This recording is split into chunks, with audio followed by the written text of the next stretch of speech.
Well folks, I'm here at Finch Farm Fishery again. Going to give it a go for catfish.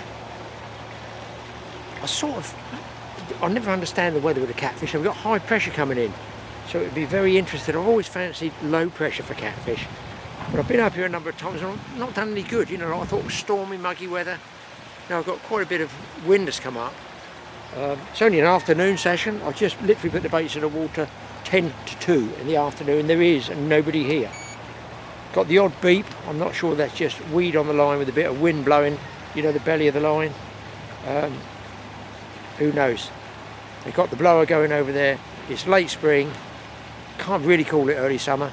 It's just coming out of spring, if that makes sense, which is when the catfish should be feeding. Who knows? Hopefully I can catch one.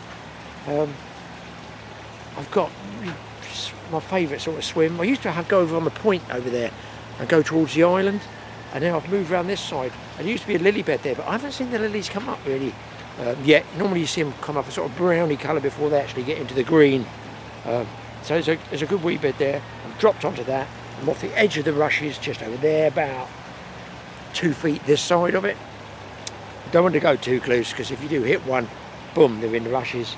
And then I've got one just up in the middle there, because normally there's a guy over what I call that point. I don't know the number of the swim, and I wouldn't be able to cast it. So I've got bait spread out.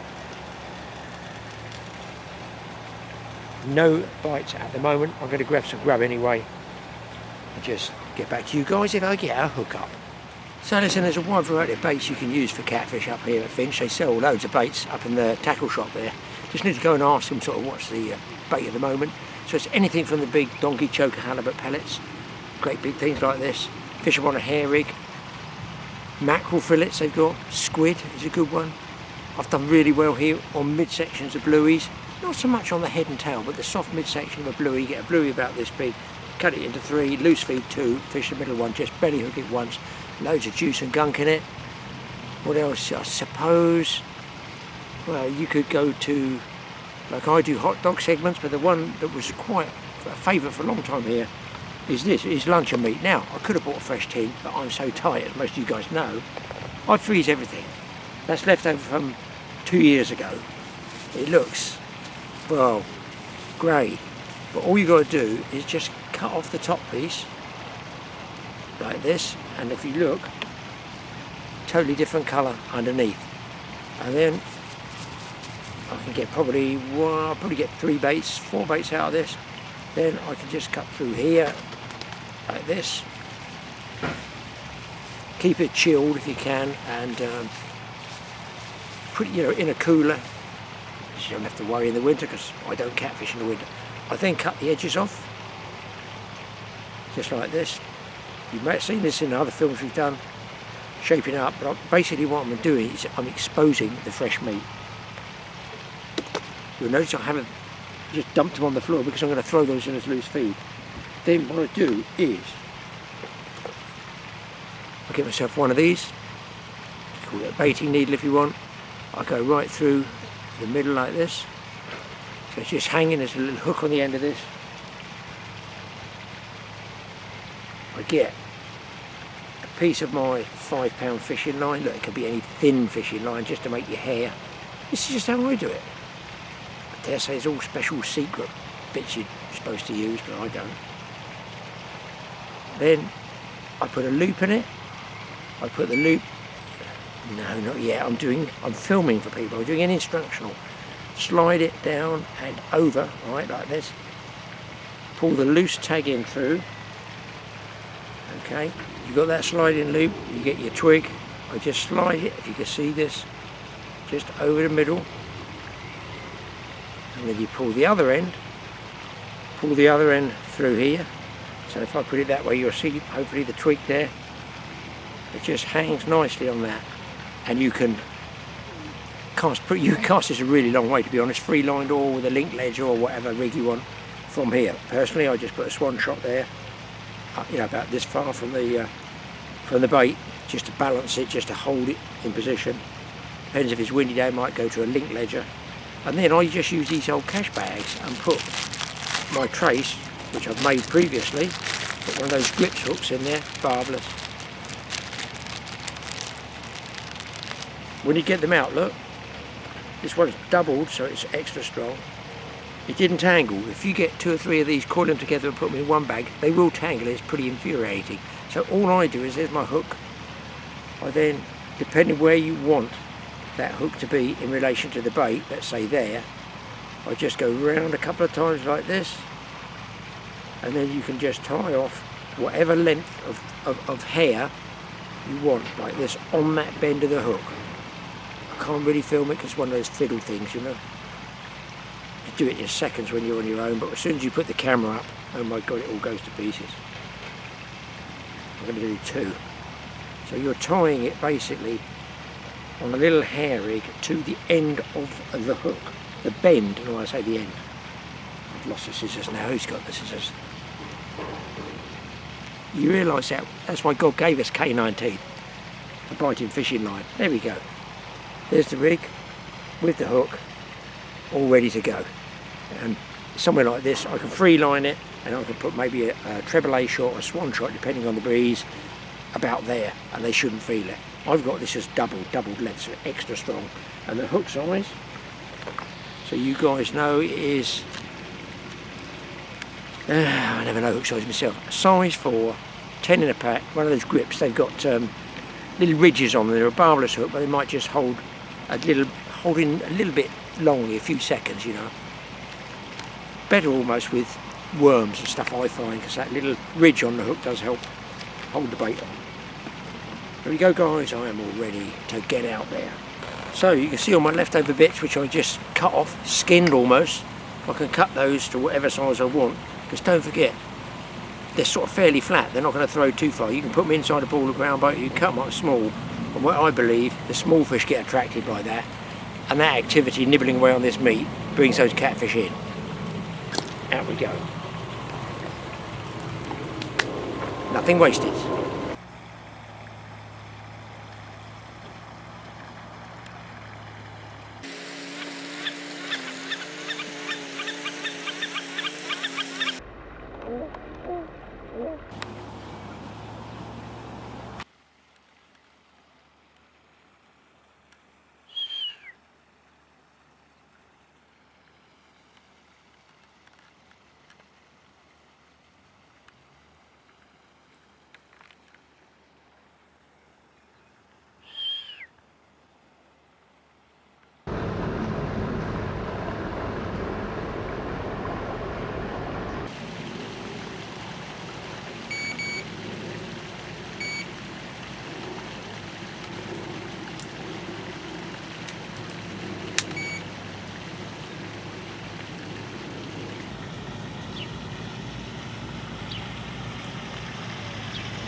Got a few pellets left over, I'm going to throw some there. So I used to use halibut pellets, actually, they call them donkey chokers. Great big pellets like this, obviously feeding for halibut. I think Mick sells them up in the tackle shop. Check with the tackle shop, because they will tell you, you know, what bait's good. I used to use half sections of bluey, caught on that. There's a lot of different baits you can catch on. But another fishery guy told me one of the favourite baits is, wait for this, baby bell cheese, that's those round ones, it's dipped in Marmite. Right, I mean, I've got some pellets here, so these are like mini halibut pellets, but they're trout pellets, but they've got that same sort of smell. So I'm going to throw some of those and scatter them around where I think those lily beds are, and then might just get them rooted and digging around.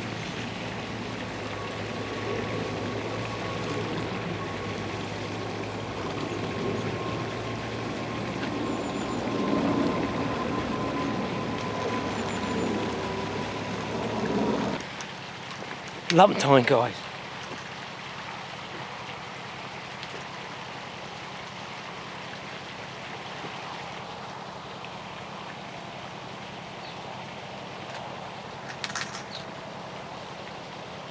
I've lost 2 already in the last 3 hours. I just need 1 fish. The net's up there. And here come the crowds.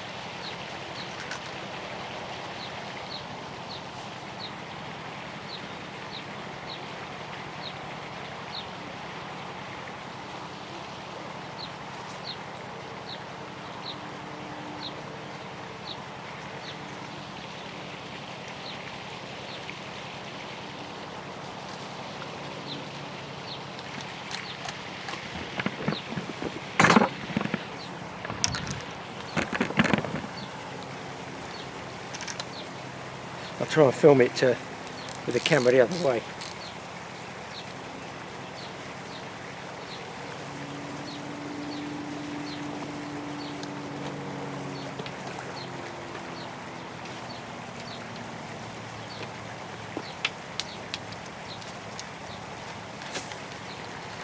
So it's been a while waiting, I haven't got the fish yet. I'm hoping it's not gone in the lilies.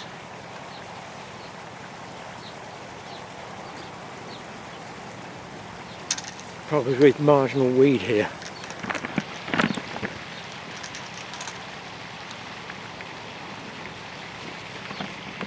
Just want to get lucky. Is that camera on? Speak to me, somebody.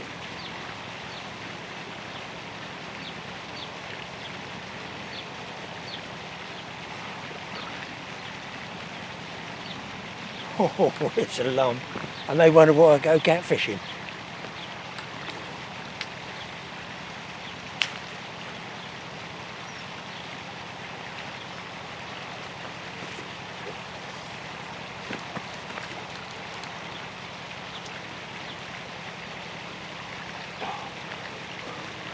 The words are, as the footballers say, get in. This is a sort of bizarre twist of fate. This is a sort of bizarre twist of fate. I thought I fished really well. Hook just pulled out on one, which is quite unusual with a cat. And then the other one I just talked to the wife on the phone and missed it completely. And then I got this beauty. Oh, there we go. What a cracker. That's a nice fish again. Hey? Big walks, a big slimy double. Having said that, so let's get him. Oh yeah, brilliant. I'm covered in it. Let's get it back. Just see the whiskers there, and I'm sure that's what they use to sensory percept everything and feel everything. Tiny little eyes and a rough ridge just over there where they grip their fish. In this case, my catfish bait. And the power they generate, I believe, is due to the long fin along here. It's not a huge tail, but they're very, very bendy, if that makes sense. And I think that's where they generate that power from. Let's get it back. There we go. Straight away, off to find yet another secret bait. Well, I think I'm going to celebrate with a drink. Cold water. Would have been nice to bring a beer, but I was rushing out after work. As I say, I didn't start fishing at 2 o'clock. But now, looking at 5:45, beer would go down very nicely. So, epic battle, that fish. I don't forget I'm fishing literally either on or in the early lily stems coming up. So I figure there was so many bubbles coming up, I thought I'd lose a fish. I was very, very lucky. Still, take luck over skill every day. Plenty of time to get another fish. If I don't, hey ho, look. I've had 3 takes. I've hooked one, fought it all the way in, dumped the hook in the marginal weed there, ping, got it all back. I actually thought I'd snapped it, tied another rig up, and I hadn't snapped it. I got it all back, just pinged out.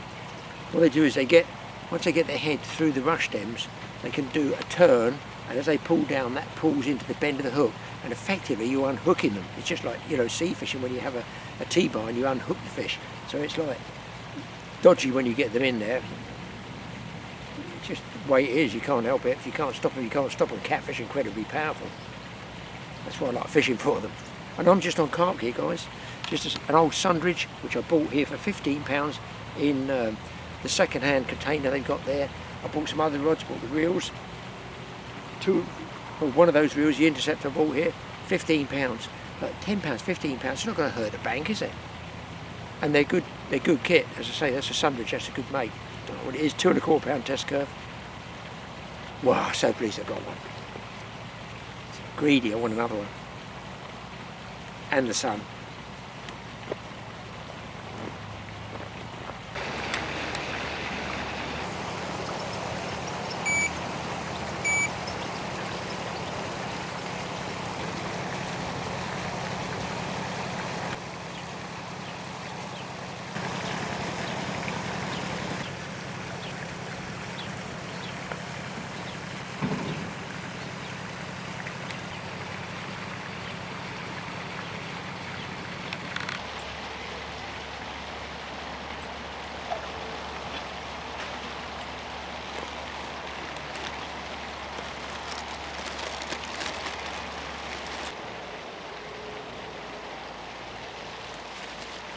Well, I'm having lunch and I'm just sort of watching tweaky bites, and this is what I talk about, you know, late spring stuff starts to move. I just sort of stood up here and there is a carp right in the corner here, because I could bring one of the rods in and have a go floater fishing.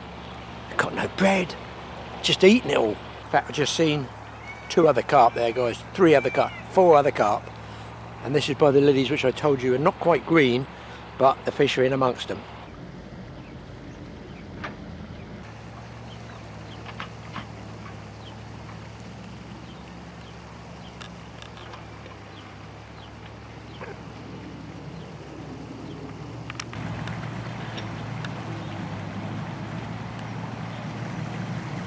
And you can see they're super glued nuts on here, and an old bar which I've made rigid, and then I can screw in these 2, and as you can see that gets me at a good height.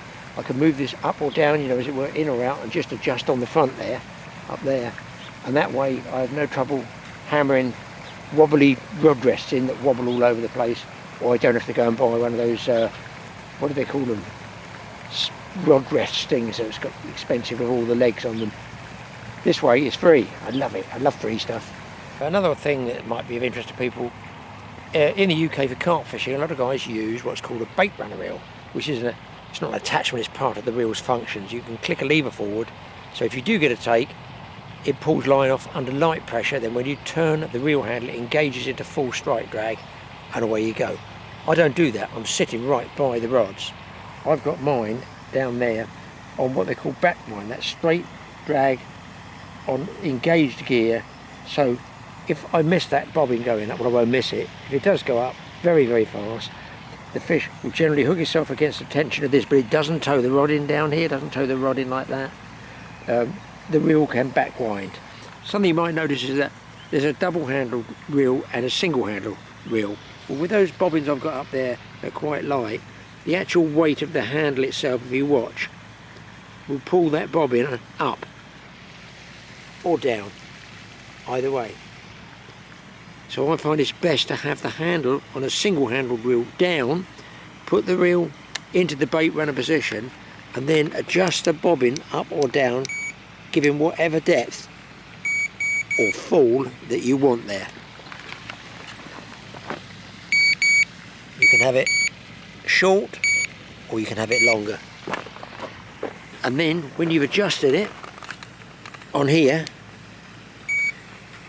just put it in gear. That's in solid gear, but I am on, you know, with the anti-reverse off. The same with this one, but with a double handled reel they're more balanced, so you can move them up or down to adjust your bobbin like that, and it doesn't have the same weight, you know, it's equal weight either side. So there's a difference between using one with a single handle or a double handle.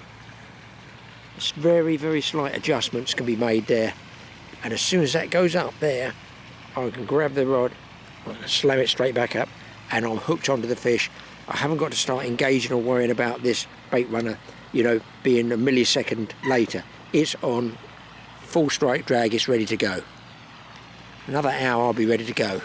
A cold beer, and the wife said dinner's been left in the oven.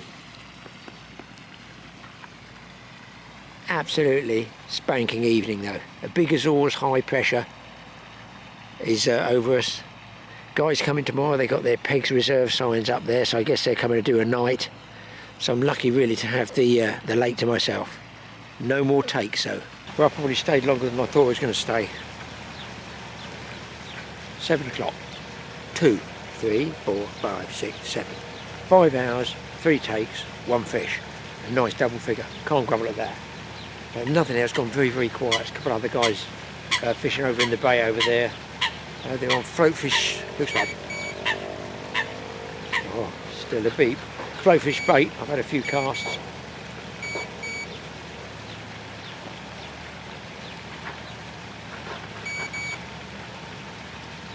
And what happens is I get bream and stuff like that just tugging at the bait, but you never really know when it's going to take off.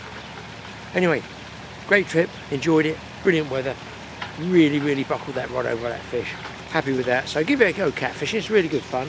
It's not a secret squirrel place. It's just a regular day to get place. You know, loads of people come here. Good bit of fun. and they'll help you out in the tackle shop as well. We'll see you in the next episode. Don't forget, hit that subscribe button, TAFishing, and go over and check Mike's TA Outdoors. Always something interesting going on there. Not much fishing though, a lot of bushcraft stuff, and other stuff as well is interesting.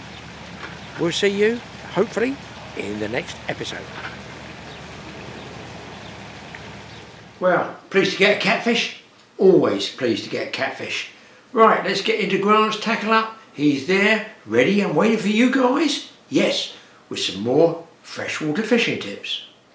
Hi there guys, right, we're going to talk to you about basic carp hair rig today.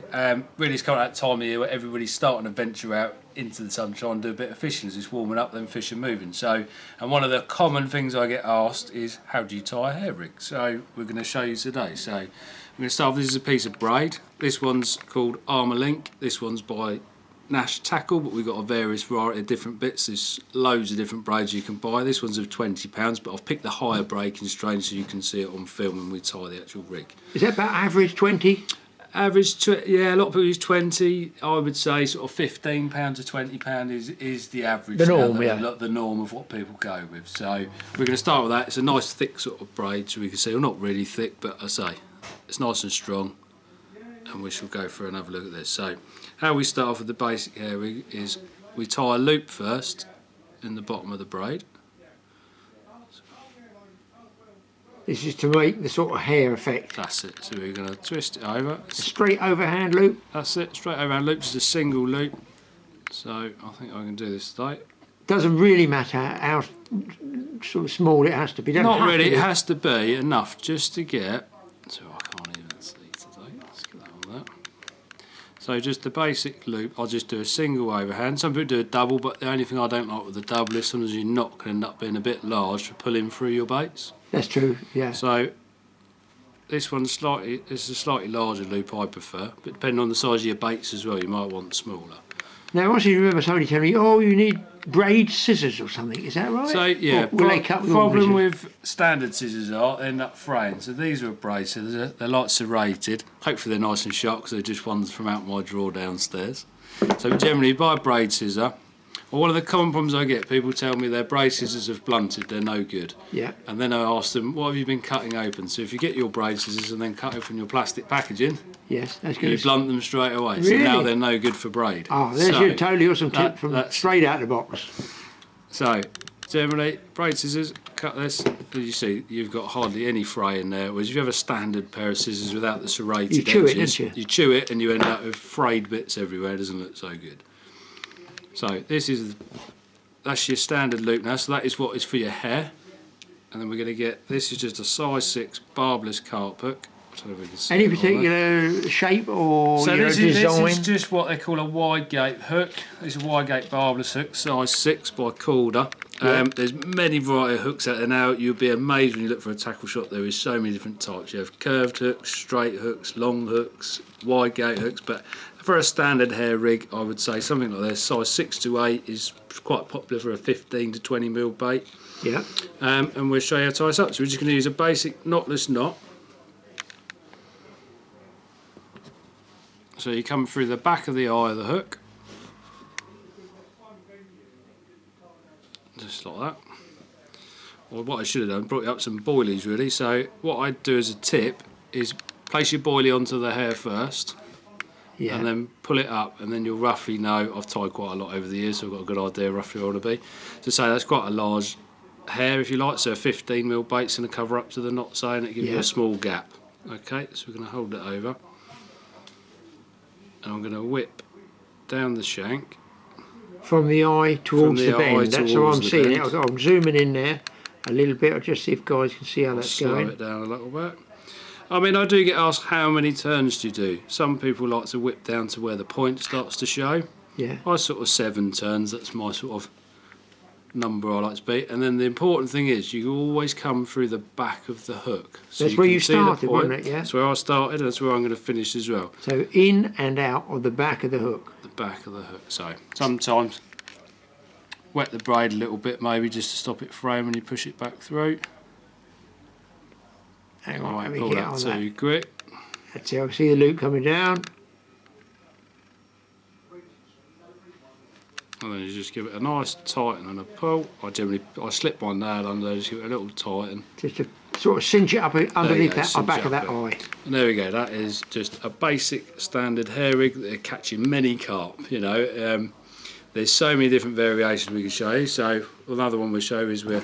But the average person that will do the job. I mean, I'll be honest, that's all I'm using. That's all I use. That's all I use. I like a free running rig. I'm very basic. I like to find my fish. That's my key to my fishing. And then obviously tying a swivel on. So we get technical, we'll show you another knot here. We'll use a Palomar knot. So we come back through. So now my swivel's sliding over 2 pieces of braid. Like a big loop, yeah. Up and down a loop, I'm going to say. That's it. And then I'm going to overhand knot this and pull my loop back through. So I'll see if I can do it so you can see it. So you can see how that sits like this. Let me come in on that, see how close so people can see it. Alright, so that is now sitting over the loop. Now we're going to get our swivel and drop this back through the loop here. Just through this eye. And there are knots online. We've actually got 2 films up with different knots. I probably have got the Palomar up there, I don't know. So, then obviously, an essential in fishing, wet your knots. Your knots, stop any friction or burn, and then just tighten down, cinch it together nice and tight. Try not to pull it in your hand like that because it does hurt. And there we go, that's a nice tight knot. Obviously, length I get asked, how long would I fish a hair at the length of my rig? Sure. I'm generally 6 to 8 inches is where I'm quite happy as my basic. Yeah. As you say, this is a packet one. I've just tied that with no measurements and just roughly we're on a similar sort of scale. So you can also add tubing to them as well. So packet, you can either do your own with heat shrink, or you've got here called kickers.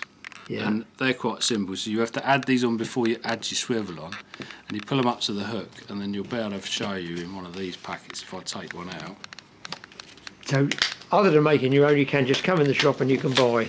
You can buy straight off the rack a ready-made rig, as I call it. There is a ready-made rig. There's a ready-made rig for every type of fishing now, pretty much. So these are very nicely tied. So this one's tied slightly different at the top with a loop onto your swivel for a bit of free movement. Everyone's got different ideas with it.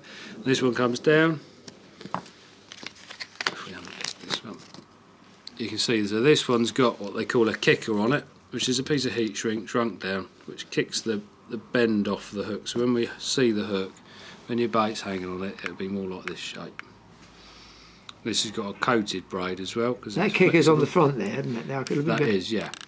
So it's designed to make the hook turn over, essentially, to pull into your finger. So what's that designed for, the little kicker? So the little kicker is designed just to pull the point of the hook over as it rolls through.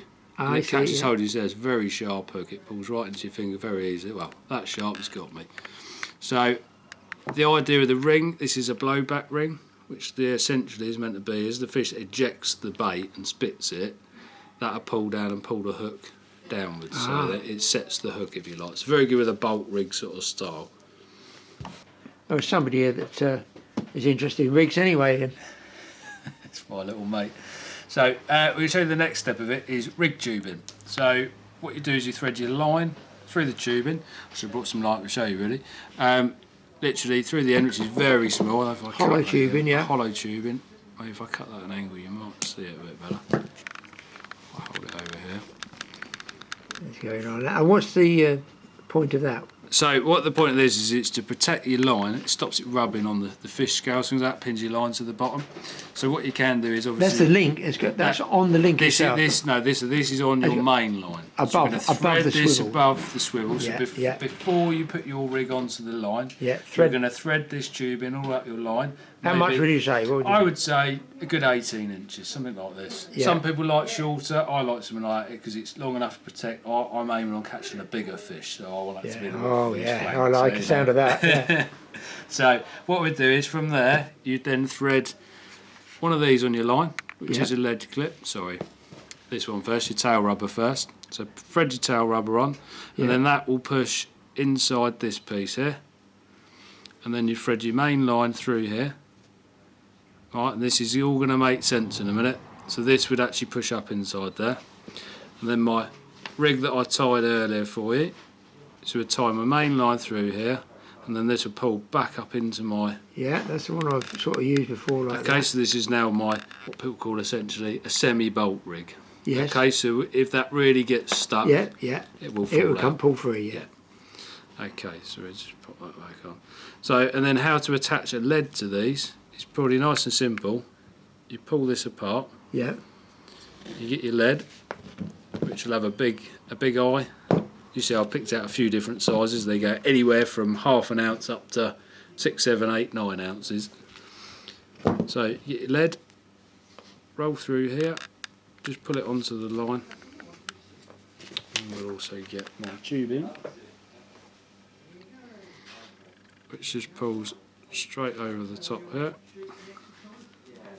So one of the top tips I will give you one of these is these lead clips are designed to actually drop leads as well as keep them fixed. So obviously the harder I push this tubing on here, you can see it going up these ridges. Yeah. And what that does is the harder I push that on, now the lead won't effectively come off. Casting or anything like casting, that. anything like that. Casting generally is alright because of the way these are shaped. All the pressure is taken on this bottom piece here. Yes. It doesn't affect it, but when you pull this rubber up, as you can see, that the plastic gets thinner and thinner and thinner. And the idea being is if you're fishing in heavy weed, things like that, generally if you drop a lead, your fish comes up to the surface much faster than it will so with a lead drop hanging. A drop-off lead. So you can use it as a drop-off lead now. So obviously you can see there's less resistance as you get snagged if I hold that. If you just pull this a little bit, just pull a little bit. That's going to come off like this. That's it, and you that drop goes your down, lead. and you're still attached. It's still attached, and the fish seems to lift right up in the air when you drop your leads, which is, you know, part of what people do in weedy waters. You know, not advisable to drop a lead every go. I don't think we should be dropping leads everywhere, but certain scenarios it works. But one of the top tips is to make sure you do put your lead on and push this clip up so you're not losing a lead on every chuck, which is what I learned as a junior, casting my rigs out, pulling and thinking, well, where's my lead gone? And it was purely, you know, you figure out as you go along that little things like that make a difference. Gotcha. Okay, so then we go from there. So we've got some bait. So I've picked a nice bright bait, you can see. This is one by Sticky Baits, Buka Berry, which is really nice smelling, nothing horrible. Popular one? Very popular, yeah. So these generally fished as single baits, things like that. So they're a soft bait. And you now that's a different needle than the one I've got, which catches the barb of the braid, I find. So you're finding catches the barb of the braid. So the reason I've picked this needle up, Graham, this is called a latch gate needle. Right. The idea being is that it has a little gate on the needle, and it just opens up and down. And what I found in myself is what you were just saying. When you have a barbed version with a small barb, you catch these fine pieces of braid, which they then pull apart and pulls your hair apart, which is really irritating. Yeah, it's 2 o'clock in the morning. 2 o'clock in the morning, lovely. So these are soft. I keep the gate open. I then push it through the centre of the boilie. So they're reasonably stiff, but they're still movable. They still go through the boilie, yeah. So you just thread this through there, and the idea of the latch gate needle is, you can see that through now, I can close the actual gate over, and that'll stop me fraying any bits of braid at all. As you can see, that's nice and easy. So you keep that loop there, that's the main thing, yeah. Keep the loop there. So and I'll just feed my boilie up onto the line, and then you pop your stop in. And that's it done. The stop goes in this end, guys. They've probably seen it in some of our other films, but that's the principle. So that's your boilie. Using the latch gate needle instead of the old barbed one, which I've got. And yeah, I've seen a few barbed ones in hands and fingers over the years, which is rather painful. So right, so that's from the hair rig to the lead clip setup. And then as we head further back to the main line to the rod end with your buzzers, we also use these funny looking leads, which might look a bit peculiar to you guys who are new to it, and these are what we call back leads. So they're very simple, and the idea being is, you can see they've got a little split ring in here. It just opens and closes very easily, so you cast out your rig into place where you want it, and when you hear people say they're back leading, basically come down from the main line. This is just off your rod top, isn't it? Yeah, so let's give you a rubbish example of my rods. So say this is my rods here. This is my main line coming down out of my rod into the lake, but I want to pin my line closer to the bottom from the start of the rod, and I would just clip over my lead clip like so onto that. So this is my back lead, and then you just release this one so he slides off into the water, sits on the lake bed, and basically that just sits on your line. So when you actually pick up a fish, what you'll see when you bring it in, you'll see this thing zipping up and down the line as it heads to the fish, and then it will just sit itself on the line like that. The closer you bring the fish in, obviously that's going to start getting nearer to the fish. Yeah. Occasionally you do lose them with a good fight of a fish if they're thrashing around a bit, but generally you come back with them most times, and it makes a difference. You're playing a fish under the rod tip, so you're not actually getting caught up on your other rods. Now we were talking about this just now. Literally, I said with that off the end of your rod top, how do you get a drop back bite to register on your bobbin? And you said to use a regular running rig. Running rig. Just explain that, because I found that interesting. I can see the logic in it. So I can show you roughly on it. Maybe we'll have to do another demonstration with a different rig setup sometimes. So if I got rid of these quickly, so we just pretend this is my main line now with a free running rig setup. I can actually see that better anyway. So like that. This is just to give an idea that most fish will just crank off. A lot of fish. But some you do get occasional, they bring the lead back towards you. Bring the lead back towards you. So obviously if you had a fixed lead, it's going to pick it up and move it. But I find it can pivot on that and doesn't always register your bite, especially when you're pinning your lead further down. But when you're using a free running rig, no matter what happens, you'll always get some form of indication. At this is the rod end, guys. That's the rod. That's the bobbin up here. Think of that at the bobbin. That's it, yeah. So you'll always get an indication, and it's very easy for that to register. Whereas I find when it's fixed, there can be a lot of picking up and playing around with the baits. Within that radius. Yeah, within that radius. Yes. So you look at that with no registration. Whereas the fish can pick this up, move this all around on a fixed lead, and you wouldn't get a drop back or anything, get no registration. You can see all that, and that gives them time to eject the hook basically, so you don't get to hook them. Whereas when it's a free running rig, doesn't matter what happens. Yeah. That's they move 2 inches off of that clip here, and they're going to register on you. They're going to register. I mean, other people have different values to it. I just find that basic fishing is the key to all of this to start with, and finding, you know, as we always say, watercraft. Find your fish, feed your fish, and hopefully you should get a few bites. So I hope those tips help, and maybe we'll look at some other rigs later date. Brilliant, thank you very much for that, Grant. That's what we need, tips. Well, thanks to Grant for that little talk. Hopefully it gives the beginners who are getting into carp fishing just a rough idea on rigs. Of course you can go into him, he'll show you the rig, which ones, it's a sort of minefield. Best to ask Grant first. And certainly I'm learning bits and pieces from him. Always something new to learn in fishing. In carp, I just use a hook most of the time. Guys, see you in the next one. Don't forget, TAFishing, TA Outdoors, and the new one, Life of Mike, another channel. Occasionally, there's a fishing one on there. We'll see you next time.